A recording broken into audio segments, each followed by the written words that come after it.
Hello, my loves, and a warm welcome to the 12th episode of the THC.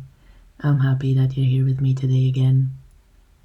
So, as promised, I want to dive a little bit deeper into the subject of substances or drugs.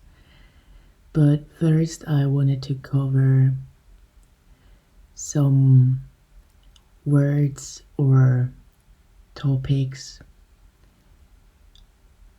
or descriptions that we use very frequently in spiritual healing, in shamanic healing, even in trauma therapy, and to understand what self-medication in any way does.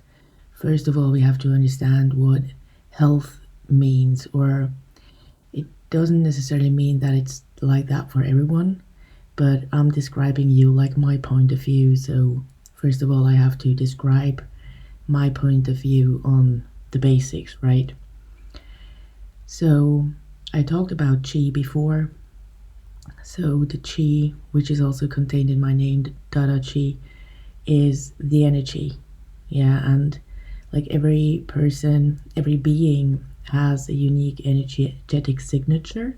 So that's their chi. So whatever is in my work or whatever I convey, it would be the Dada Chi, right? Because I'm Dada. And your name and Chi would be like the energy you convey, right? And when we talk about health or somebody being healthy, yeah, like they're healthy mentally, they're healthy emotionally, they have healthy visions for their life, they have a healthy physical body, that means that the chi flows from the hara, which is the seat of the Kuyupa or the life force energy, through all bodies harmonically. It's in balance, yeah? So that's what being healthy means. When we talk about losing soul parts, that's a very spiritual way of saying that, because we also know in trauma therapy that like there are certain aspects of ourselves that, like in certain situations in our childhood, we had to uncouple a part of our being or a part of one body from the flow of chi to survive. Or at least that's how we perceived it, and so we uncoupled it. And in shamanic work or in spiritual work, this will like be called losing soul parts. When for me, of course, the chi kind of equals the soul, but I do never consider it losing something, because once we get those parts back, we realize that we just kind of left them in a place, like almost like a room, like shamanic and spiritual work like has a lot of stories that are told, because we are telling ourselves stories all the time. So shamans often reframe certain stories that we tell ourselves, just like trauma therapists, like good ones. So the parts that are called lost soul parts, which I think is almost like a little bit dramatic of a description, it means just that our life is this palace, and you can consider every day that you lived a room. And when in certain rooms you were not allowed, or you didn't allow yourself to react in a way that would have been healthy for you without harming anybody else, then sometimes like some of the chi is stuck in that room. It's stuck in the loop of the situation, because it's necessary for your soul's plan, or for like what evolution has planned with your life, that you actually go there, live through that sensation, or let it out. You don't have to like feel it again, but you have to like go back to that room, and you have to like get that part back that's stuck there. And there are lots of ways of doing that. So for me, it's more like an uncoupling of life force or chi in that room, to leave it there and be able to come back at a later point in time where it's possible to solve this and to like really get that chi back from there, like recollect that life force energy that I left there. Yeah. And the super interesting thing is, from a universal point of view, this temple that I just talked about is actually our physical bodies, because our physical bodies store all of the things that happen on this journey, and even on the journeys that happened before we came into being. Because when we talk of intergenerational trauma and trauma therapy, or we talk about past life healing in spiritual healing, it's that if our parents or their parents did uncouple some of their chi in a room, and they never had the ability to heal that and to get that chi back, we will actually be born with certain uncoupled areas in our aura. And like that's why so many people have like trauma responses and they don't actually have trauma in this life. It's because, like our ancestors, especially our great grandparents and our grandparents that all lived through the world wars, they had a lot of trauma and they didn't have the space to heal it. I think that's why it's also so popular to heal at the moment, because we are the first generation that has access to all the healing knowledge, has the money to spend on it, and has the time that is necessary to put into this work, because it's hard work, and everybody that does it knows how hard it is. And I think we don't pay enough respect to the people that really have the courage to look at themselves, no matter at what capacity, and really work with their shadows and the shadows of their ancestors, because that's what will free us all in the end. So when we talk about retrieving soul parts, it's what I said already before. It's about including that part again into the flow of chi that was kind of left in that room or that situation. Like this story of rooms, or this palace that is your life. It also helps with understanding that time is an illusion. Like time, especially linear time, is an illusion. It all builds upon each other.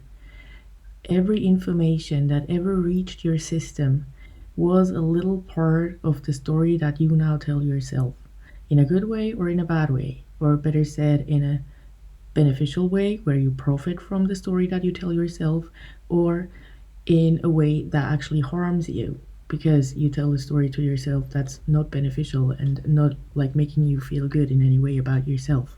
So when we look at life as this palace that we built, and every year is like more on top of what we built. So in the very beginning, we built the foundations. Yeah.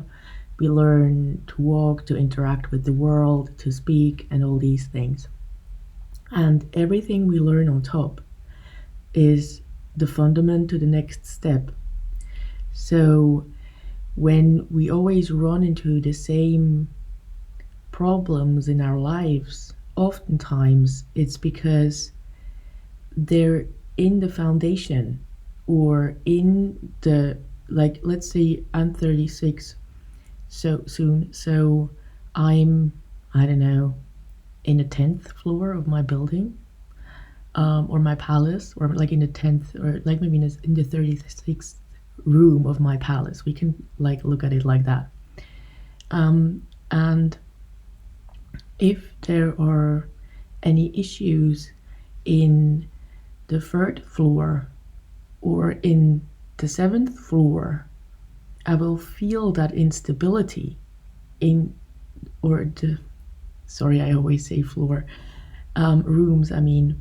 So if there is an instability in the 3rd room or in the 5th room, I will still hear the echo of that dissonance in the 36th room. Okay? And now comes the thing that, like, I built this palace largely with what my parents gave me and what their parents gave to them. Because my body, which is the physical mirror of the soul palace, which is my life in years, in time, because we only perceive time as long as we have a physical body. So that's how I make this connection. And my body is built on the genetics that my parents mixed together to bake me, so to say. And like I was baked in the oven of my mom, and whatever happened to my mom in these 9 months most probably had an impact on how I was baked too.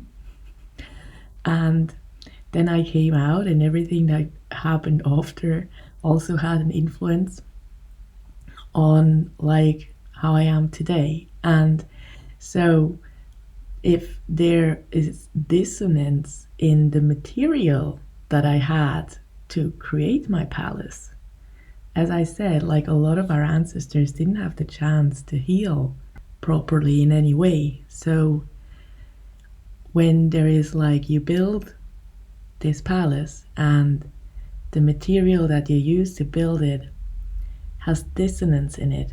And I really love that word, because I don't want to say there are like bad things in it or anything, because it's not bad, it's just the way things go right now. So there is dissonance in it. And if you don't, at some point in some kind of work, look at that dissonance, you will always feel that there's something. You will always feel that there are certain things or areas, but you cannot put it down because it's not necessarily from your own life. Yeah, so it can be from your parents' lives or their parents' lives or their parents' lives, because Native American people say that the ancestors 7 generations before you have an influence on you, and you will have influence on 7 generations after you. So there is a lot of influence. And when we look at human history, there was a lot of war, there was a lot of violence, and there was never enough space to properly heal. That's why we see these pop-ups of war again now, because there was no time to properly heal, or nobody took the time because they weren't aware of the importance of that, the importance of rest in the end, yeah, because the rest is when we heal. So yeah, when we talk about healing, that's actually first of all purifying the source of chi within the body, and in spiritual terms we will call that heal the root chakra. In trauma therapeutic terms, we would call it get really stable within yourself, really grounded within yourself, not questioning yourself anymore. And depending on the pain that's seated in the root chakra, this can take longer or less long. But it's actually a good move over to the chakras, because on some level, which is another level, and I know this is very complex to imagine, like this palace of time that is your physical body, and now like even more, there are like 7 levels in this body. At these levels, like there are way more, but these are the 7 main levels in this palace, and these main levels are the 7 chakras. And if now we're at the floors, because if in your root chakra, in the first floor or in the base, in the ground floor, or even the cellar, the fundament of your house, there is imbalance, and all the chi that flows through the house or through the palace comes from this base. It's at the base of your spine. Then when there is dissonance, there will be dissonance in all the house. Yeah, no matter how clean all your other chakras are, because it's all resonant. It's all resonance. Yeah. That's why in my shamanic work I love to work with sound. I only work with sound mostly, like, because it makes me see where the imbalance is, and then I can talk to the client and I can like find out, okay, like like I tell them where I see the dissonance, and I tell them what these chakras mean, and then they can like tell me their own story about like what they perceive in what I perceive. Yeah, because I'll prefer that over telling somebody what they have, like exactly. Like we all are our own shamans, and we are all our own healers. We just need the space to explore that, and oftentimes the knowledge. Yeah, if I hand you the knowledge of something, and that's why I'm doing this podcast, especially on the drug part and then on this G part. If I hand you the knowledge, you can understand yourself better. That's also what the web app is for, Ton.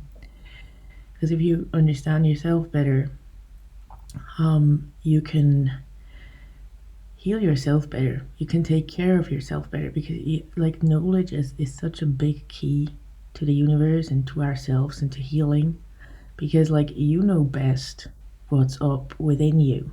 Yeah, so you know best what to do. But if you don't know the words, you don't know exactly how to change things. Yeah, first of all, we need to put it into words, because words are information. And as I said before, and I will repeat, information means they're information. They are an energy that was put into formation. So this formation is needed for the energy to be understood, and then can be integrated whatever there is. But first of all, there was the word, and there needs to be the word. That's why knowledge is key in mastering anything. Okay, so I was where, like, when we talk about healing in general, as I said, like, first of all, like, it's very important to purify the source of chi. So like, as I said, heal the root chakra or get very stable inside. Like, root chakra is connected to like the trust in life, the trust in oneself to be perfect exactly as we are, to be worthy of a good life. And interestingly enough, when we have a healed root chakra, we don't feel the need to be worthy of this huge, glamorous, bling bling life. We will actually rather prefer a life that really fulfills us on all levels, but it's largely disconnected from spending shitload amounts of money and being a billionaire or being a millionaire or whatever. Like if you want to become a millionaire, I don't like question that, but like it's not like this loud thing. When you have a balanced and resonant root chakra energy, it isn't as loud. Yeah, it's very clear and strong and centered. So first of all, we purify the source of the chi, which is, I talked about the root chakra now a lot, but it's the hara. So it's the seat of the koyopa, or what they call the seat of the soul, kind of where your shakti or your direct connection to source lives. And like through this direct connection to source, life force gets fed into your system through this, like most of us perceive it as a snake. And this energy kind of evaporates, and that's the flow of chi that goes through your meridians or your nadis, depending on which language you want to use. So through, let's say, your energetic veins through your body, from chakra to chakra, and so on.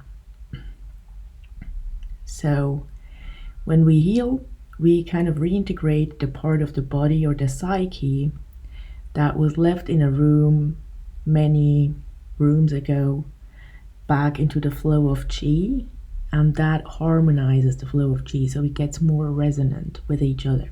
Yeah, so whatever small particle we actually like get back, that's why I prefer content on all levels that's connecting over content that's like dividing, because healing in general is about reconnecting things. It's never about getting rid of things. Like by reconnecting with your shadows, with the parts of you that you once thought were not worthy of love, so you leave them in that room, or that your grandparents thought they were not worthy of love, so they left them in the room, and you were born with that in that room. like whatever we reintegrate and we embrace actually makes us get rid of something else immediately. Like that's just like how energy flows. There is always the same level of G, like in a healthy body. So when there comes more in, another thing will get out. So when we connect with things, we automatically disconnect with a story that was not in resonance with what we just reconnected with.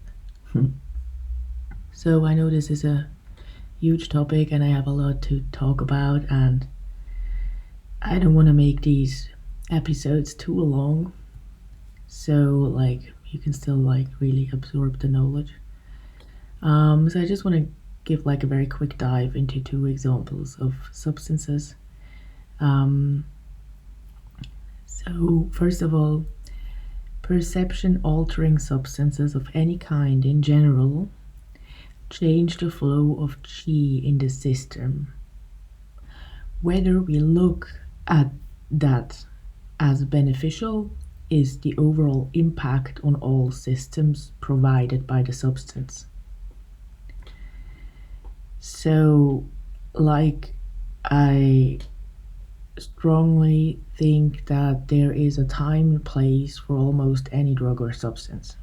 There is a very, like, if you are a pain patient and you really like, you have this very strong pain and it won't go away, maybe opiates, very strong opiates, are your way to go, you know? But there is like the lost way of dealing with that. Or when, like, I don't know, you overdosed on LSD and you really need a Valium to get down, or you have like super horrible panic attack and you really need to get down, a Valium or a benzo might be the right thing to take. But never repeatedly, never on repeat, because these are not healing modalities. These are things created to take off the edge when the edge is unbearable and it gets really dangerous for the whole system. But I am very strongly convinced that strong stuff like this should never be taken regularly. Like if you have panic attacks or whatever, like find other techniques, because this is not an illness. It's a healthy reaction to an unhealthy world. And there are healing modalities that help with that. There are healing modalities for anxiety that do not include substances. There's a shit ton of work out there that helps with a shit ton of diseases that medicine says there's only drugs for. And yeah, so that's why I said, like, when the system is on overload, so when there's like an almost complete collapse of the system, strong drugs like these can help. But when we take them repeatedly, we convince ourselves more and more that we are not able to handle this situation without taking this pill. And that on one hand leads to addiction, and on the other hand it really it messes with our self-worth, with our self-respect, with our ability to heal, actually, because our ability to heal bases on the knowing that we can heal. And the more we put that outwardly, especially onto a substance, and we say this substance heals me and I will just take this substance for the rest of my life. And I say, as usual, there are exceptions to what I'm just saying now, but then I'm always disempowering myself. I'm like relying on something external to exist in the world, and I always imply by that I'm not capable of being in this world the way I am because I'm sick.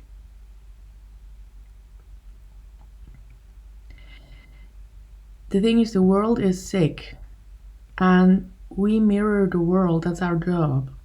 So when we all just take meds or take drugs because we self medicate to not confront the world, not tell the world that it hurts us, that we don't want to live that way, that this is not how we want to give the world to our children, that we really need to change, then nothing will change. Like if we all just dissociate by taking substances or taking drugs, then like we actually feed into the system that kills us, that hurts us, that we don't want to live in. And I feel like the thing is that a lot of this, comes from our ancestors, and they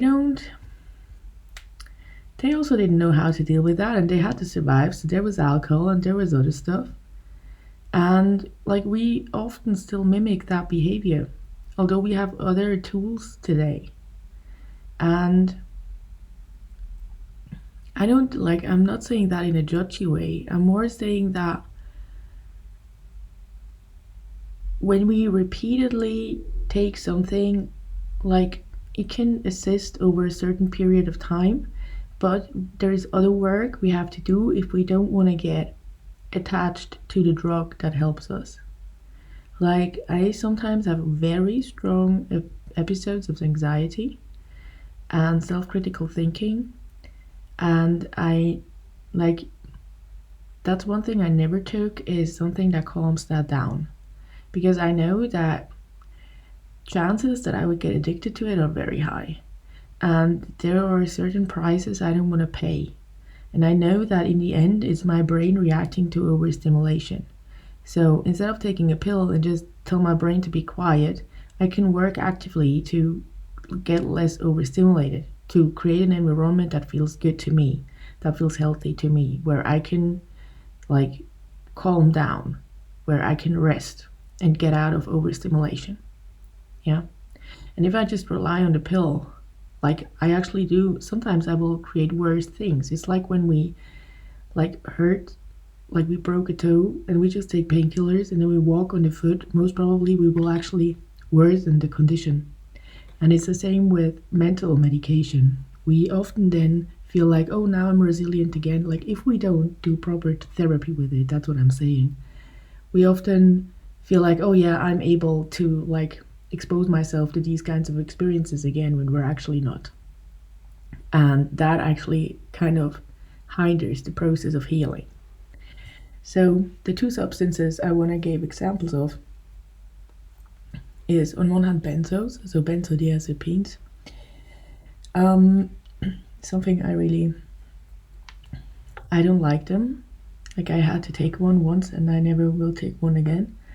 And I observed that like everything I share about this is I either observed it with myself or with close friends. Yeah. So it's not something that I'm just like, I didn't go to raves and observe strangers and like I'm not that kind of person. It's just like my life experience that I'm sharing with you here, and I'm very open to discussion, and like I want to just talk about these things. Not necessarily that I think that everything I observed is absolutely right and true, but like as I observed, benzodiazepines, sorry, it's such a weird word, take the chi out of all bodies for a moment. So this can help when we are completely overwhelmed, but it leaves marks every time it is ingested. Like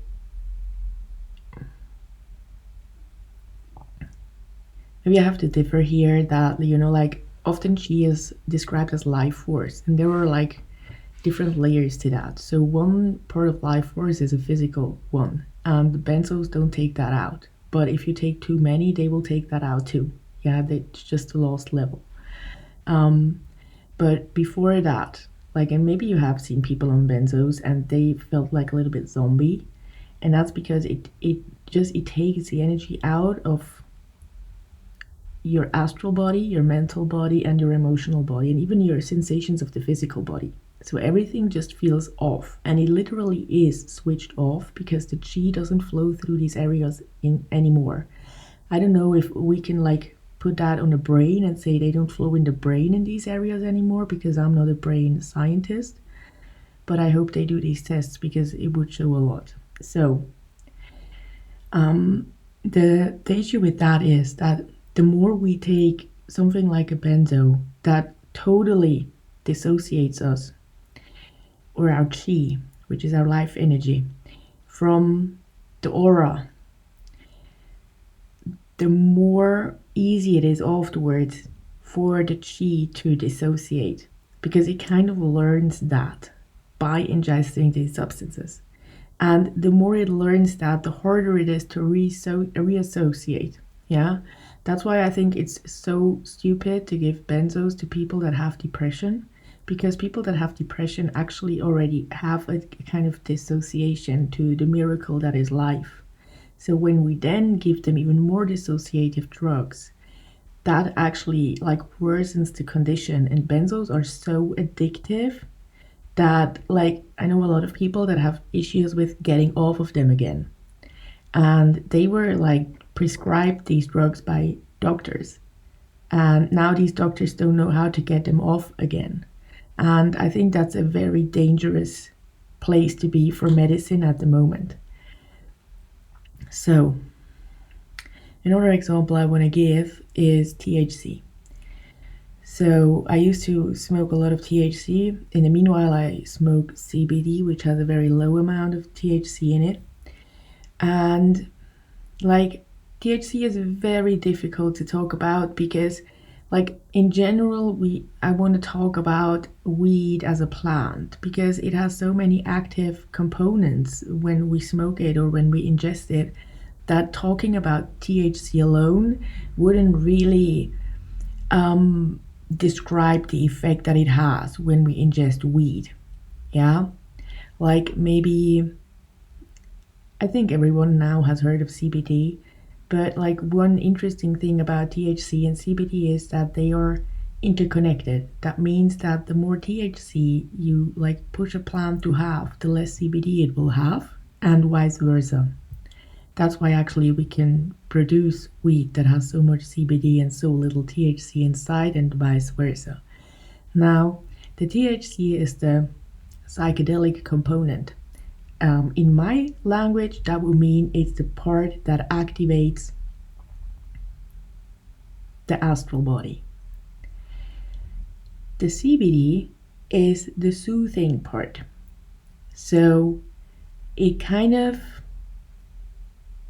deactivates the astral body a little bit, brings in more of the emotional body, or lets a little bit more chi flow in the emotional body, and through that soothes the physical body.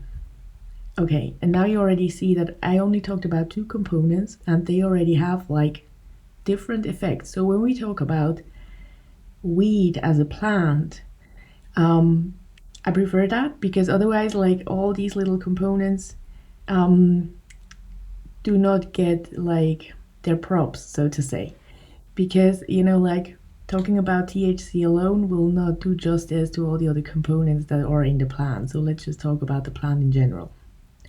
So it doesn't really even matter what, like, if it's sativa or indica or whatever, like, the general effect of marijuana when we talk about chi and the flow of it in the system is it has very connecting qualities. Hence, it can also make you crazy. Like, when there's too much THC and too little CBD, you can get paranoid and all that stuff. And that's actually because it connects you to non-embodied entities. Or it makes you hear things that are not there, but they're there in some parallel universe. So it's not actually not real what people perceive when they get paranoid and all of these things. It's just not in this dimension. So that's how strongly THC is able to connect our chi to, let's even say, the chi of parallel universes. And what's interesting here is that, like, if you ever had like weed in your hand or hashish, it's very sticky. And stickiness, what does stickiness do? It connects. right? Like to glue something together, the glue has to be sticky. So here we see that the physical qualities show also, and that's a lot with plants actually, and I love that, but the physical qualities of what we ingest or smoke are actually also the spiritual qualities of the plant. So THC helps a lot, or weed helps a lot when we feel our traumas but can't yet work on them. It's kind of like glue that keeps bodies together with love until they're ready for healing. Like the name marijuana comes from the Americans had their war on drugs, and so they wanted to kind of demonize weed, and so they chose a Mexican name for it because they thought giving it a Mexican name would make racist Americans smoke it less or understand more that it's a demon. So in Mexico, weed was smoked to honor Mother Mary, and so they called it Maria Juana, which is Mary Jane in English.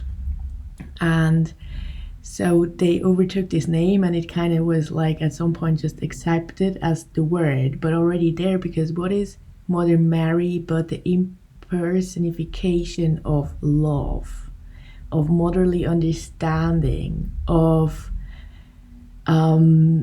giving you this big bear hug that smoking weed or hash often feels like.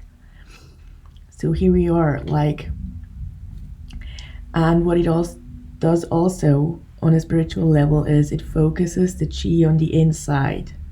So it can make antisocial, and when ingested without self-reflection, lead to low self-esteem, inaction, and anger. So that's like the downside of THC.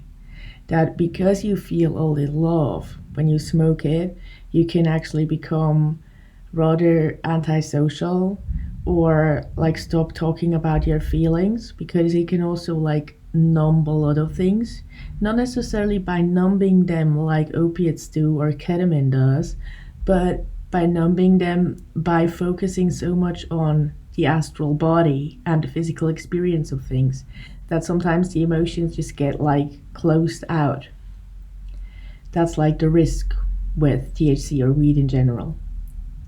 So I know this was just like a tiny overview, but I will think of more examples for next week. And I hope you really enjoyed today's episode. And if you have any questions or input, I'll look forward to reading that. And yeah, wish you a lovely weekend ahead and sending much love. Bye bye. Thank you.